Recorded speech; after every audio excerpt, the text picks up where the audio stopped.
What is going on, Fightful Faithful, and welcome back here to Fightful Scraps with myself, Corey Brennan. I am here today with another Brit Rest interview. Today, I am joined by the dog of Brit Wrestling, Gene Munny. How are you doing today, Gene? What's shaking, Corey? I'm all good over here. Yeah, having a banging old time. How about yourself? I'm good, thank you. Thank you for asking, and we'll get straight into it then. And we'll start off with progress. And as of late, basically the past year, you've kind of developed your own little family in progress. You've had your son Ozawa, and you've had Martina, and you've had your nephew Will Cross. Uh, and I just want to ask how that has been, how's that story has developed, and how you've enjoyed it, and how it's been working with Martina, Ozawa, and Will respectively. Well, I mean, I've always wanted a big family at Progress Wrestling. Even a couple of years back, if you go snooping through Lee McAteer's DMs, you will see a message from me 2 years last July saying, "Hey Lee, I think I should be Lana Austin's son." Yeah, I've always wanted to play the family angle at Progress. And I mean, look at last year. Look at WrestleMania main event. You had the Rhodes, you had the Roman Reigns, Rocky family. Families are hot right now, Corey. Oh my God. And there was nothing hotter than my nephew Will and whatever relationship Martina is to me. But before that, yeah, we got to have Ozawa as my biological son. That's right. Pro Wrestling Noah's world heavyweight champion, Ozawa. Like, truly biological. He's from my genes. Well, the khakis, but yeah, and he was fantastic. And getting to work with him was just such brilliant fun. And I'm not saying just because I was such a wonderful father to him that he got to go and become a world champion. I'm not saying that's all due to my blessings, but other people are saying that, and they might have the same name as me. We don't know. But look, getting to work with the greatest heavyweight in British wrestling at the moment, Will Cruz, the agility, the size, the power of that lad is unreal. And the fact that he's doing all this stuff with me shows that not only is he that, he's funny as hell. And just an absolute wonderful human being and professional wrestler. And Martina, I hate you, Martina. Like, there's no doubt about that. But you're talking about someone who was at Ring of Honor. You're talking about someone who's beaten some of the world's best female talent in the world, one of the most underrated entertainers in this industry. It's an absolute blessing to hold them in my arms and celebrate Christmas with them round the fire, Corey. They're my beautiful family. And are there more family members out there? Who knows? But I say yes, if you're With your willing to family, book you them and guys pay did for challenge them. for the Proteus title late last year against Simon Miller. What was that match like putting together with just as you mentioned comedy and wrestling there briefly, and just like how was that match in itself with someone like Simon who very much leans into the comedy side of wrestling as well? Simon's an enigma, isn't he? Because like he's got that funniness. I've seen some of his YouTube stuff. I'll tell you, Simon. Where's my camera? Simon, I hate you. Um, but he's a funny lad, and he's built like he's built like Goldberg, isn't he? Don't know why he wears a singlet. He's just not showing off his body. Daft. But again, like you've got that heavyweight style of Will Cruz, you've got that comedy of Martina, and you've got this absolute wall of charisma in Simon Miller. How are you not going to enjoy that? That's fun. And and Will Cruz fell off the top rope at the end, and that was arguably one of my favorite memories in Progress recently. Just what a wonderful time for everyone but him. Yeah, I mean, yeah. And at the next Progress show, Simon finally loses that Proteus championship to me, and that's going to be nice, isn't it?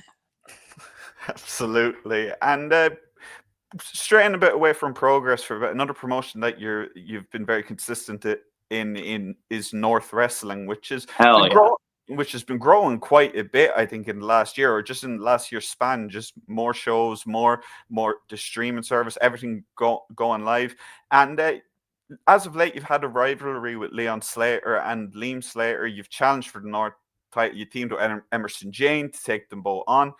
How has that rivalry been for you? And is the North title your main goal in wrestling right now? It's up there, definitely, man. But I mean, in wrestling, every bit of gold should be up there for you. And I mean, I've got nothing to hold me trousers up with moment, so I am dying for a belt. And maybe it should be the North one. But let's face it, Liam Slater is the most underrated talent in the UK. Leon Slater is going to be the future of this industry.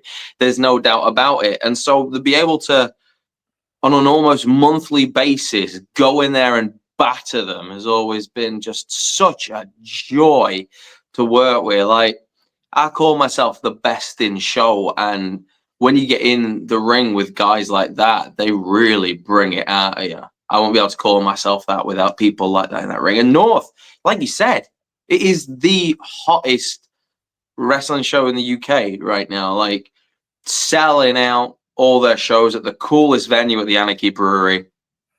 And things flow naturally there. Things flow naturally at North. There's nothing forced down your throat. If the fans aren't into it, it won't happen.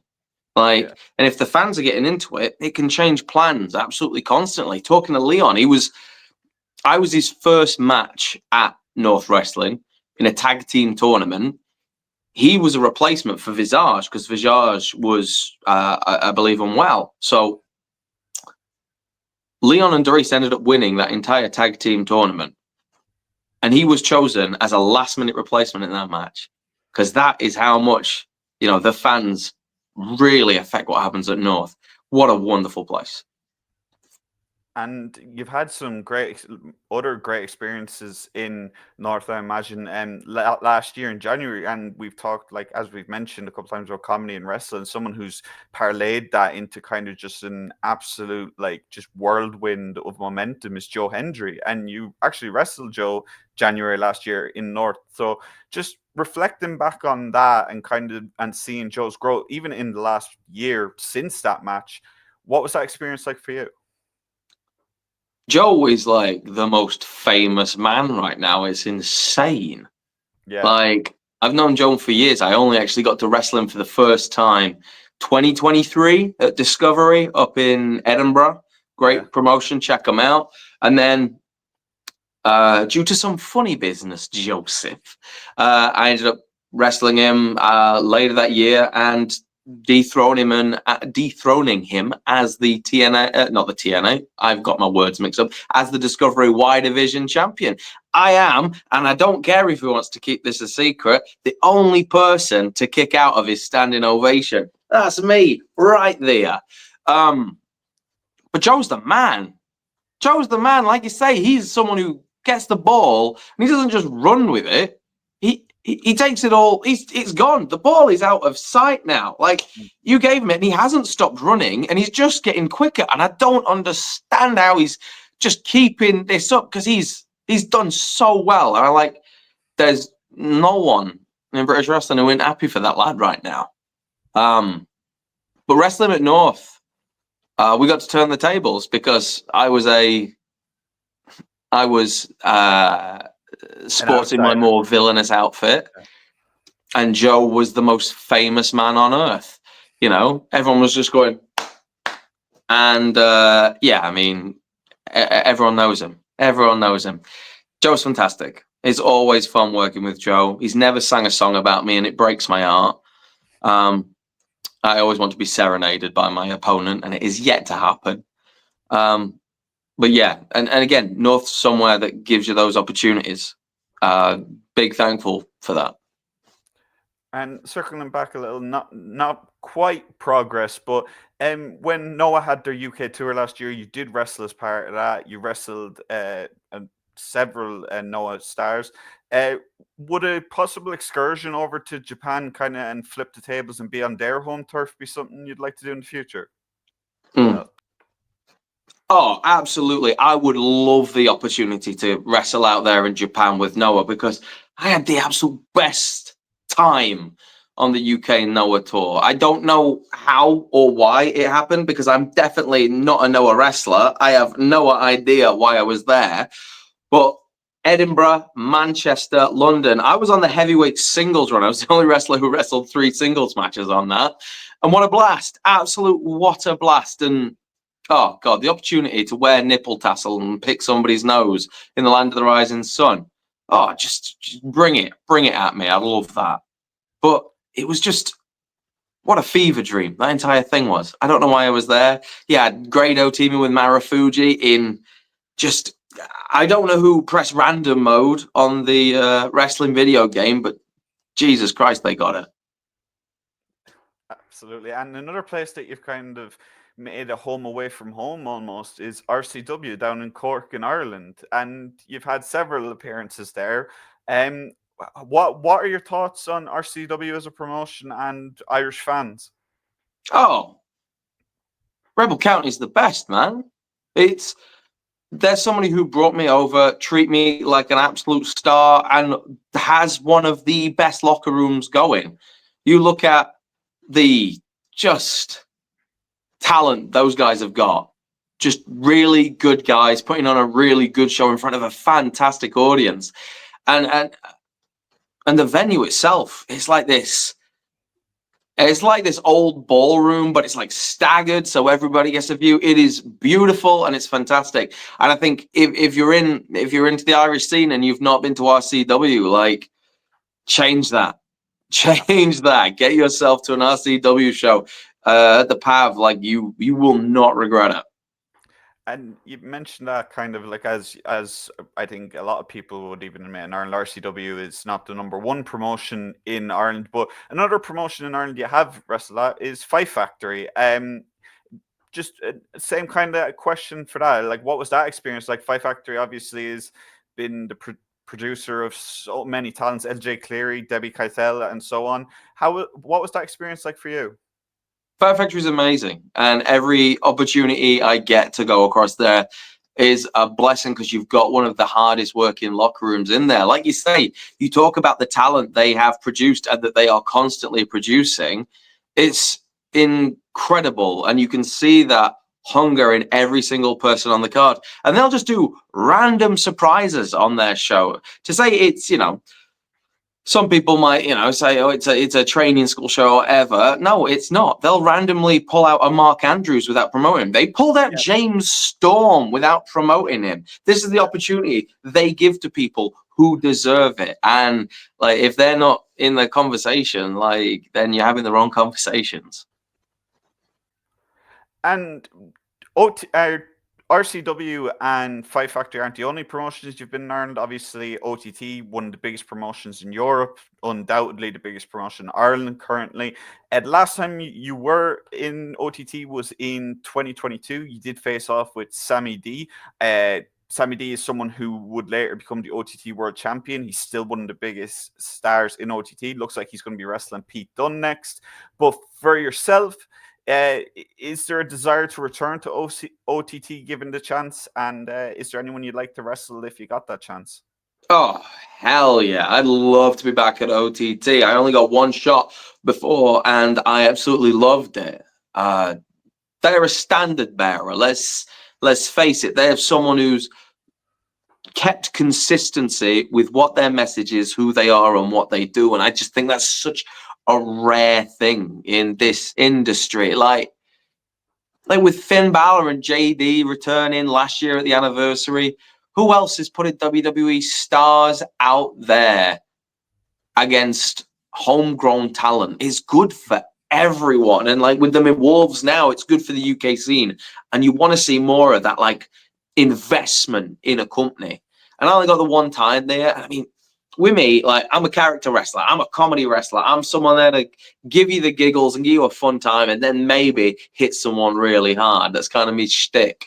So when you're booking me for the first time, I don't know, I'm expecting, oh, maybe I'll be on second match. Give people a little taster. Come back for more, eh? No, I turn up in Limerick. I find out I'm against Sammy D for the belt in a main event. And that's fine. I love that. I can go out there. I can do whatever. But having your introduction to Gene be here's a lot of Gene Munny. Yeah, it was. But the OTT fans were amazing. Like but once you've lost a championship match, where do you go? And they didn't know how to answer that question either, and neither did I. And so I'm going to assume that it's that's why I've not been back. But God, yeah, I'd love to be back at OTT. Standard bearers, man, absolute terrific. Oh, and who would want to wrestle? Sorry, I almost forgot your actual question. I'd love to wrestle LJ Cleary on his home turf at OTT because LJ, he's the man. Look at what he's doing at Noah. Look where he's doing across the United States at the moment. LJ's the best. He was at Daft Lads. He's just fantastic. Oh, it's just the best, man. Absolutely. And you mentioned there about your character and bigging your character up and being unique and being yourself. Comedy and wrestling is very much a layered art. It's very much, it can go very badly or it can go very well. And for you, I would definitely lean on the very well side. You've got the character over in several promotions over and over again. And what is your philosophy relating to comedy and wrestling? Because you do a bit of everything, a bit of slapstick, just general silliness, and just general funny content. So what is your philosophy there? Wrestling is an art form like any other. We're just telling stories with physicality. Ballet, you're telling a story with dance. Opera, you're telling a story with song. And wrestling is, that. But you're competing against every other art form. Like, why should we just keep it linear? Why should it just be fighty all the time? And let's face it, this scene is filled with incredible wrestlers. If I go out there and give you, Johnny Strong style, Mickey kick pads, there's countless wrestlers who could do that better than me. Yeah. I'm going out there to entertain people, and I don't just use wrestling to do that. My inspiration for what I do very rarely comes from wrestling because that's been done by another wrestler. Yeah. So why not do stuff that hasn't been done, or do stuff that's been done inspired by the world of comedy? Like, I was raised on like Vic and Bob as a kid. My childhood was watching Shooting Stars and the Fast Show, Harry Enfield. I loved people pretending to be other people, doing accents, doing voices, doing whatever. Stand-up comedy was essentially breastfed to me as a baby. Like, I loved that, and I always have. And so if you get the opportunity to put on a cracking wrestling match and make people laugh, I've said it before, sometimes getting a really, really good laugh from a crowd, way better than a reaction for a pile driver. And we are a reaction industry. I couldn't agree more with that sentiment with the industry. And before we do wrap up, Gene, I do want to play a little game that we do here on Fightful. It's called Shooting Softly. You just say what comes to mind first when I say a name of one of your peers in the Brit Rest industry, just something quick and nice about them, and we move on from there. So I have 5 names for you here, and the first name that I'm going to say is Kid Lycos. Oh, just... Lycos is someone I've battered more than most and who's battered me more than most. Is it just one word? Do I just give you one word? No, just 2 or 3 sentences, kind of. Oh, even. Fantastic. It's difficult to tell you that someone who's held the Progress World Championship is underrated, but he is. He's just got a mind for it. This guy just lives, sleeps, and breathes all of that creative side of wrestling. He's probably one of the reasons I am the way I am. And you can't mention Kid Lycos without mentioning his partner and best friend, Kid Lycos too. Absolute tiny baby human. He is. Did you know that Lycos too is actually a 50-year-old man who never grew past the age of 12? Did not Incredible wrestler. Don't get me wrong. Absolute phenomenal star. There's a reason why he got put on AEW telly. But what a small man. And next up, like we mentioned earlier, recent tag team partner of yours, Emerson Jane. Psychopath. True nutter.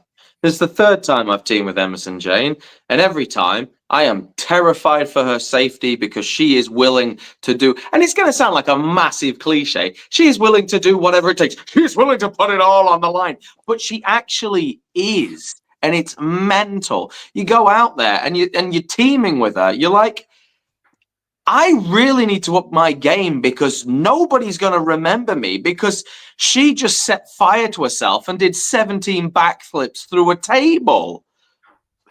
Like, it's insane. And we'll finish off with two names who are getting a lot of attention recently, one being Man Like Darius. Grafter. Oh my God. Like, Darius is Darius. Like, you can describe him by just saying his name again. If you know him, it makes sense. Like, you can tell he's got a master's in marketing, and he's grafting everywhere he goes. He is grafting, and every bit of success he gets in this industry has not been luck. It's because he's worked hard for it. And other than that, prick. Oh wait, no, this is supposed to be nice. Entertaining prick. And finally, Progress World Champion Luke Jacobs.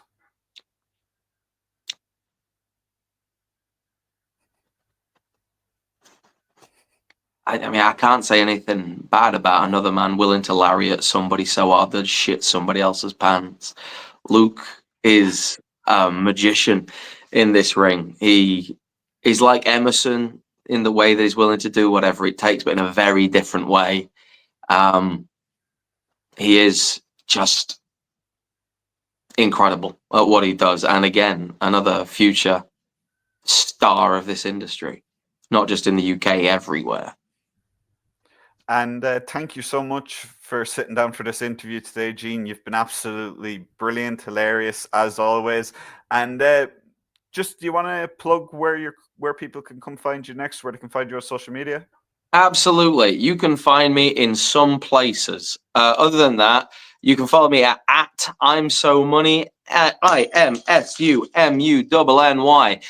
If you're still on Twitter, it's a bin fire over there. I'm at Gene_Money on Instagram because why would I ever homogenize my brand into one sentence that would be the same across all platforms? That would have been smart. I am Gene Munny on Blue Sky. I am Gene Munny in other places. If you search it, you might find it. And if you don't, that's my bad. Sorry, but I guess you're missing out on me. And, some people would say that's a blessing. So, you're welcome. You're welcome. I wouldn't say it's a blessing personally, Gene. I think you're absolutely fantastic and one of the true staples and backbones of the British wrestling industry. Oh, you're too nice, Corey. You're too nice.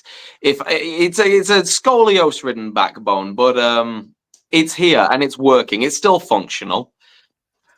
Absolutely. And yeah, guys, that's going to be it for today's interview. If you did enjoy it, make sure to like, subscribe, comment down below any interviews you want to see in the future. Make sure to go and follow Gene Munny. Keep up to date with what he's doing. He will always give you a barrel of laughs and is a hell of a wrestler to boot. So see you guys next time.